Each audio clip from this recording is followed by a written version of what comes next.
மல்லிகை பூவும் தமிழும் மணக்கும் மாமதுரையின் பெருமக்களே, வைரமுத்து பேசுகிறேன்.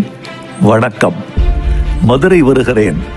ஆகஸ்ட் 22 வெள்ளிக்கிழமை மாலை 6 மணிக்கு உலகத்தமிழ்ச் சங்கத்தில் உங்களை சந்திக்கிறேன்.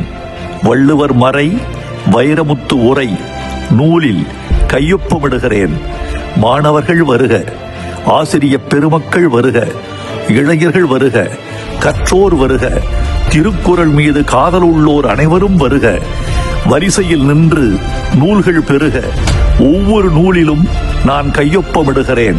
கடைசி வாசகன் போகும் வரை அல்லது கடைசி பிரதி தீரும் வரை நான் கையொப்பமிடுவேன். தெருக்கள் தோறும் திருக்குறள் முழங்கட்டும், இல்லம் தோறும் வள்ளுவம் வழங்கட்டும்.